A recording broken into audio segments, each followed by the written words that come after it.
मैं मौके पे तो नहीं था, परंतु मैंने वीडियो देखी है। जो कांग्रेस में गुटबाजी की बातें चल रही हैं उस पर क्या अब कहेंगे? बीजेपी के सवालों का हम क्या जवाब देंगे?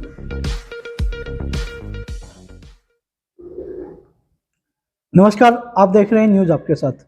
फिलहाल आदमपुर उपचुनाव खत्म हुए हैं और भव्य बिश्नोई ने शपथ ली है। वहीं इस वक्त हमारे साथ मौजूद हैं बरवाला के पूर्व विधायक और पिछड़े वर्ग के नेता। उनसे बातचीत करेंगे और कांग्रेस में जो सवाल उठ रहे हैं कांग्रेस पार्टी पर उनके बारे में बातचीत करेंगे और कुछ अदर मुद्दों पर भी बातचीत करेंगे। नमस्कार सर। नमस्ते भाई। जी सर, फिलहाल भव्य बिश्नोई जीते हैं, उन्होंने शपथ ली है। सबसे पहले उनको क्या कहेंगे? हमारी शुभकामनाएं हम भव्य जी को जी। अच्छे काम करें, जी। हल्के के अंदर अच्छे काम करें, अच्छे प्रोजेक्ट लेके आए।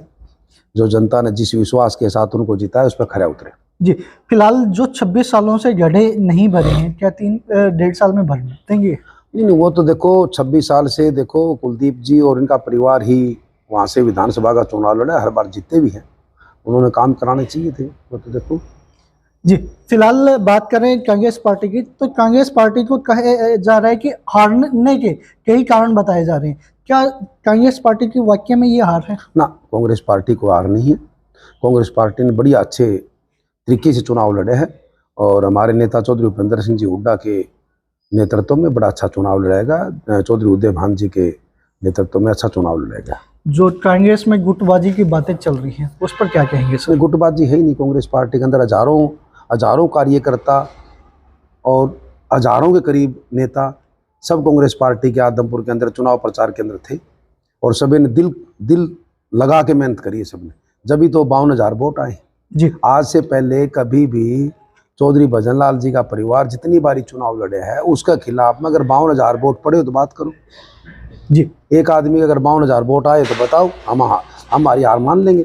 जी, ठीक है, नहीं हमारी जीत है ऐसी कोई। कांग्रेस पर तो ये भी आरोप लग रहा है कि हरियाणा में सिर्फ बाप और बेटे की पार्टी रहकर। चलो, आरोप लगाना एक अलग बात है। कांग्रेस के अंदर लगा रहे, ये बीजेपी वाले लगाने लग रहे हैं। नहीं, कांग्रेस का तो कोई नेता नहीं कहता। नहीं जी, कांग्रेस पार्टी छत्तीस बिरादरी की पार्टी है और जिस नेता का जितना जुगाड़ है उसका ही उतना महत्व भी है, ऐसी कोई बात नहीं है। तो देखो, एकमात्र कांग्रेस पार्टी के राज्यसभा सांसद भाई दीपेंद्र हुड्डा जी हैं। तो देखो, एकमात्र राज्यसभा सांसद है, दो तो नहीं बढ़ सकते भाई, एक ही रहेगा। नहीं, और चौधरी भूपेंद्र सिंह जो हुड्डा विपक्ष के लीडर हैं, दो भी विपक्ष के लीडर नहीं बनते। चौधरी उदय भान जी हरियाणा प्रदेश कांग्रेस के अध्यक्ष हैं। तो देखो, वो जो लीडर तो लीडर रहेगा। नहीं, इसमें अगर कांग्रेस पार्टी का कोई नेता ये कहे कि बाप बेटा की पार्टी है तो बात करो। देखो, बीजेपी कह रही है, अब बीजेपी के सवालों का हम क्या जवाब देंगे? ठीक है, नहीं बीजेपी के पास कोई ऐसी बात नहीं है जिससे कि आगे आने वाले चुनाव में ये कोई मुद्दों पर चुनाव लड़े।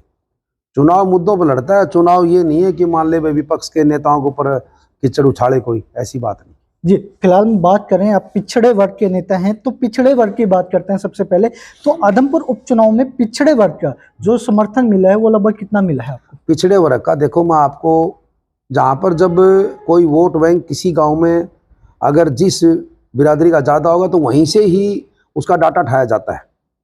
तो जैसे कि आदमपुर हल्के के अंदर गांव तो वैसे 55 थे करीब, तो 55 गांव के अंदर कहीं पर पिछड़ा वर्ग के 20% थे, कहीं पर 30% थे, कहीं पर 40% थे, कहीं पर 10% थे, ऐसे थे पिछड़ा वर्ग के वोट बैंक।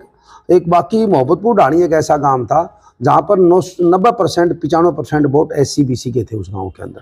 तो उस गांव से जब हम आंकड़ा उठा के देखें तो उस गांव से 45% वोट हमारे कांग्रेस पार्टी कैंडिडेट को आए हैं। तो 45% वोट अगर कांग्रेस पार्टी कैंडिडेट का आए हैं तो हल्के के अंदर का भी मेरा मानना है कि 45% वोट तो कम से कम SC BC के कांग्रेस पार्टी कैंडिडेट का आए हैं। अच्छा, भव्य बिश्नोई की जीत के बाद समर्थनों ने जो उस भव्य बिश्नोई के समर्थक है उन्होंने जयप्रकाश पर हमला किया है, उस पर क्या किया? देखो, मैं मौके पे तो नहीं था, परंतु मैंने वीडियो देखी है। देखो, चाहे कोई भाई जीते या कोई भाई हारे, उस बात को हमारे को पचना चाहिए। जीत को ही पचाना चाहिए, हार को बचाना चाहिए। जो वे घिनौनी हरकत करी उस दिन, जिस भाई ने करी, बीजेपी कार्यकर्ताओं ने करी या किसी ने करी, उसमें देखो मैं उसकी घोर निंदा करता हूँ। जब जयप्रकाश जी आपका आराम से आ रहे थे, एक किलकी मारना ये कोई अच्छी संस्कृति नहीं है हमारी। इसके अंदर आगे फिर कोई दूसरा जीतेगा तब किल की मारेगा, हारेगा तब किल की मारेगा, उससे हमारे संस्कार खराब हो गए। हमारे हरियाणा प्रदेश और देश के संस्कार ऐसे थोड़ी संस्कार हैं। अगर जीत के कोई बात नहीं, उसको बड़ी खुशी मनानी चाहिए, हमारे को भी खुश, चल कोई दिक्कत नहीं, जीत गया अच्छी बात, हम शुभकामनाएं देते हैं, हम क्यों उनका विरोध थोड़ा करते हैं। भाई पब्लिक ने वोट दिए, उनको जीत गए, ठीक अच्छी बात है। हमारे को वोट दिए हैं, हम हर गाँव में गए, हमारे कैंडिडेट का स्वागत किया है, हम गए, हमारा स्वागत किया है। तो ऐसे काम नहीं करने चाहिए। जिसने भी किया है वो गलत काम किया है, ऐसा नहीं करना चाहिए। उसकी मैं निंदा करता हूँ, बार बार निंदा। जी, फिलहाल 2 सवाल और फिर बरवाला के विकास के मुद्दों पर आते हैं। फिलहाल जो सरपंच के चुनाव है और जिला पार्षद के चुनाव है, इसमें लगातार यूथ अब की बार बढ़कर चढ़कर हिस्सा ले रहे हैं और महिलाएं भी काफी सक्रिय रही हैं, तो इस पर क्या कहेंगे? देखो अच्छी बात है, हमारी शुभकामनाएं हैं। जितने सरपंच मेंबर, ब्लॉक समिति के मेंबर, जिला परिषद के मेंबर जितने बनेंगे, सबको हमारी शुभकामनाएं हैं और मेरी भगवान से प्रार्थना है कि अच्छा काम करें। बाकी सरकार की नीयत खराब है।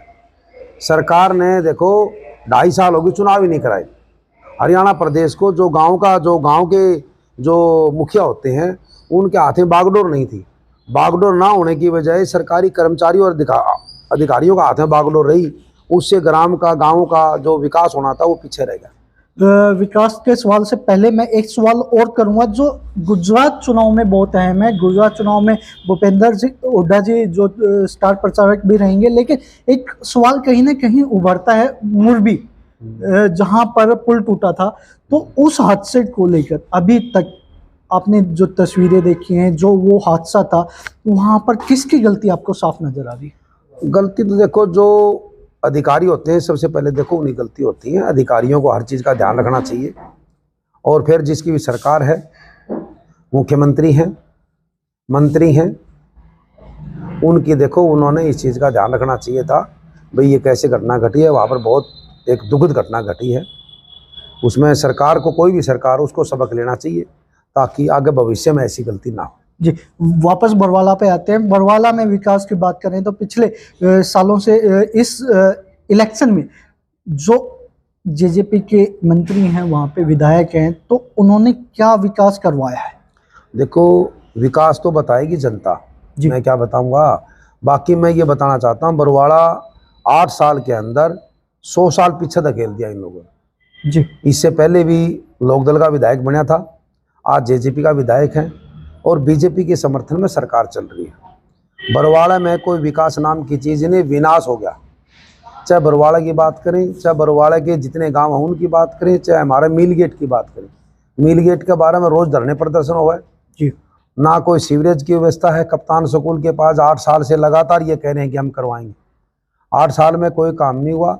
जो काम किए हमारे टाइम में हुड्डा साहब की सरकार थी, मैं जब एमएलए था सरकार के अंदर, तब मील गेट के अंदर हमने 45 करोड़ की लागत से सकाडा वाटर वर्क्स बनवाया था और 6 करोड़ की लागत से हमने सीवरेज व्यवस्था बनवाई थी और प्रत्येक गलियां बनाने का काम किया था। प्रत्येक गली में खंबे और लाइट लगाने का काम किया था। और इसी तरह हमने गाँव में स्टेडियम बनाने की बात थी, वहाँ पर स्टेडियम बनाए थे। पानी वाटर वर्क्स के बनाने की बात आई, वाटर वर्क्स बनाए थे। और गलियाँ बनाने की बात हमने गलियाँ बनाई थी। बरवाड़े के अंदर भी हम बात करें, बरवाड़े के अंदर भी यही काम हमने किए थे। बरवाड़े को चाहे उपमंडल बनाने की बात थी, जनता की डिमांड थी कि बरवाड़ा उपमंडल बनना चाहिए, तो वो मान ले हमने बनवाया। इस तरह कॉलेज की डिमांड थी तो कॉलेज भी हमने बनवाया। इस तरह शहीद मदनलाल ढींगरा पार्क की बात थी, वो बनवाया। अनेक काम हमने बरवाड़ा हल्के के अंदर किए। बाकी इन 8 साल के अंदर बरवाड़ा बिल्कुल विनाश की तरफ चल गया है। एक ढाणी देवीगढ़ पूनिया हमारा गाँव है। देवीगढ़ पूनिया हमारा गाँव है। करीब वो 25-30 साल से उसके ऊपर 60 लाख रुपये कर्जा था। किसी का नाम कोई रजिस्ट्री नहीं थी और वे लोग अवैध थे। कभी भी आज जैसे कि खट्टर सरकार लोगों के मकान तोड़ने का काम कर रही है, अगर उस टाइम पर अगर मैं ये काम नहीं करवाता, उन गरीब आदमियों के मकानों की रजिस्ट्री नहीं कराता था, क्या पता आज खट्टर सरकार उन मकानों को भी अवैध बता के तोड़ सकती थी जी। तो हमने ऐसे ऐसे काम किए जी। फिलहाल बात करें नेक्स्ट चुनाव की, तो कहाँ से आप चुनाव लड़ेंगे? नहीं, चुनाव तो देखो मेरी अब कर्म भूमि है बरवाड़ा जी, और बरवाड़ा की जनता मेरे को चाहती भी है। बरवाड़ा की जनता तो मेरे को पिछली बार भी चाहती थी। अचानक टिकट कट गई और टिकट कटने के बाद में हमारे जितने भी साथी थे उन्होंने चुनाव लड़ा और हम अच्छे वोट भी लेके गए हैं। हम बड़े मुकाबले में हमने चुनाव लड़े हैं और आगे भी जितने हमारे साथी हैं पूरी तैयारी है हमारी बरवाड़ा से। और जिस दिन भी चुनाव होगा हम एक तरफा वहाँ से चुनाव जीतेंगे। जी, आपको लगता है कि हुड्डा जी के राज में आपको टिकट मिल पाएगी? नहीं नहीं, राज तो हुड्डा साहब का तो राज बनेगा जी आज कोई राज की बात नहीं। जी आज तो पार्टी के प्रदेश अध्यक्ष चौधरी उदयभान जी, जी चौधरी उदयभान जी प्रदेश अध्यक्ष हैं। चौधरी भूपेंद्र सिंह जी हुड्डा हमारे विपक्ष के लीडर हैं और मेरे भी नेता हैं, ठीक है। तो भाई जब पार्टी टिकट बांटेगी, सबको बांटेगी, तभी हमारे को मिलेगी। नहीं, आज तो कोई चुनाव नहीं है जी चुनाव हो गए तब टिकट मिलेगी। आज तो हमारा काम है जो भी कांग्रेस पार्टी के साथ कांग्रेस पार्टी के राज में हुड्डा साहब की सरकार के अंदर और हमारे समय में जो हल्के के अंदर काम करे, मेरे से पहले वाली योजना में जो काम हुए 2005 से 2009 भी कांग्रेस पार्टी की सरकार थी, 10 साल के अंदर जो काम हुए, हमारा कर्म और धर्म बनता है कि जनता तक हम वे काम पहुंचाएं। जी चाहे बैकवर्ड की बात हो, चाहे एससी की बात कर ले आप। एससी के अंदर आप लगाओ कि कोई भी हमारी डिमांड नहीं थी एससी भाइयों की। हुड्डा साहब की सरकार थी, हर घर के अंदर 200 लीटर पानी की टंकी, साथ में फ्री कनेक्शन हुड्डा साहब ने कराया। 3,92,000 प्लाट दिए, सब प्लाटों की गलियां बनाई, खंबे लगाए, बिजली की तारें लगाई, मकान बनाने का काम करे। और आगे भी बहुत योजनाएं हैं हुड्डा साहब की योजनाएं हैं। हुड्डा साहब ने कह रखा है जैसे कांग्रेस पार्टी की सरकार बनेगी, हुड्डा साहब मुख्यमंत्री बनेंगे, उसी दिन से एससी और बीसी के भाइयों के लिए प्लाट की बात करें, प्लाट की, क्रीमी लेयर का मुद्दा है ये भी मान ले खत्म। और भी अनेक मुद्दे हैं, चाहे क्लास 1-2 की बात हो, चाहे शिक्षा की बात हो, वजीफे की बात हो। वजीफा जैसे हुड्डा साहब के समय में 50 रुपये से लेकर 600 रुपये तक वजीफा देना काम किया था एससी बीसी भाइयों को। हुड्डा साहब ने कहा है कि इसको हम डबल करेंगे। पेंशन की बात करिए, हुड्डा साहब ने कहा है कि जिन बुढ़ा बुजुर्गों की पेंशन इस सरकार ने काटी है उनको ब्याज सहित वापिस दूंगा और उसी दिन से शुरू करूंगा जिस दिन से काटी है। तो बहुत सारे मुद्दे हैं हुड्डा साहब के। हम तो एक बात के कायल हैं हुड्डा साहब के। हुड्डा साहब जो बात कहता है वो करता है, उसमें कोई तथास्तु नहीं है। एक बात साबित करे, कोई बीजेपी का साथी हो चाहे कोई दूसरी पार्टी का साथी हो, कोई बात साबित करे कि हुड्डा साहब ने ये बात कही, इस बात से हुड्डा साहब पीछे हटे। कांग्रेस पार्टी ने ये बात कही, इस बात से कांग्रेस पार्टी पीछे हट रही है। और ले बीजेपी की हमने एक बातें बताई, बीजेपी के नेताओं की हमने एक बातें बताई कि इन्होंने क्या कहा क्या नहीं कर रहे हैं, ठीक है नहीं। तो हमारे को पूर्ण विश्वास है कि हुड्डा साहब जो कह देते हैं वो करते हैं। जी, फिलहाल किसानों की बात करें तो किसानों की इस तरह वक्त जो परिस्थितियां हैं, फिलहाल आपने जल भराव के देखी या फिर अगली फसल को लेके उनकी समस्याएं देखी। यदि चुनाव की बात, उपचुनाव में तो खाद मिल गया था लोगों को, लेकिन जहां उपचुनाव नहीं था वहां आज भी खाद मौजूद नहीं है, उस पर क्या कहेंगे? बिल्कुल, ये सरकार है ये किसी वर्ग के ऊपर ध्यान नहीं दे रही। बात किसानों की आपने पूछी है, बाकी इसके अलावा आप बताओ मजदूरों की बात बताओ, आप मजदूरों पर क्या ध्यान दे रही है सरकार? हमने 3,92,000 प्लाट दिए। मैं आपके चैनल के माध्यम से पूछना चाहता हूँ, पूरा हरियाणा में अगर एक आदमी को 1 इंच जमीन भी अगर इन्होंने नाम कराई हो तो? खाद्य सुरक्षा कानून कांग्रेस पार्टी के राज में लेके आए थे, इन्होंने दाल बंद कर दी, चीनी बंद कर दी, तेल बंद कर दिया। बताओ, गैस सिलेंडर के दाम कितने बढ़ा दिए, गरीब के ऊपर मार है। तो किसानों की बात ही बिल्कुल वाजिब बात है। देखो 13 महीने किसान दिल्ली के सड़कों पर, बॉर्डरों पर बैठे रहे। 2 बार सर्दी गई, 2 बार गर्मी गई, उसके अंदर बेचारे किसान बैठे रहे। 750 से ऊपर किसान शहीद हो गए। सरकार आज भी उसी की तरह है। अरे जो वादा किया कि सरकार से हम कहना चाहते हैं, माननीय प्रधानमंत्री जी से हम कहना चाहते हैं, माननीय कृषि मंत्री जी से हम कहना चाहते हैं, जो किसानों से आपने वादा किया था उनको सम्मान पूर्वक उनका वादा पूरा करो। 19 नवंबर कल, यानी 19 नवंबर है और किसान जीतकर वापस लौटे थे। लगभग पूरा 1 साल उन्होंने धरना दिया था, लेकिन आज भी बात ऐसी उठ रही है कि कहीं ना कहीं किसान दोबारा धरना देने को मजबूर है। भाई हम तो क्या कहेंगे, ये बीजेपी का नाम ही धरना देने वाली सरकार है। बीजेपी जब भी कोई इन्होंने किसी वर्ग ने काम कराने होते हैं तो धरना देना पड़ता है। अब किसान थे धरना देंगे, गरीब धरना नहीं दे सकते, मजदूर धरना नहीं दे सकते।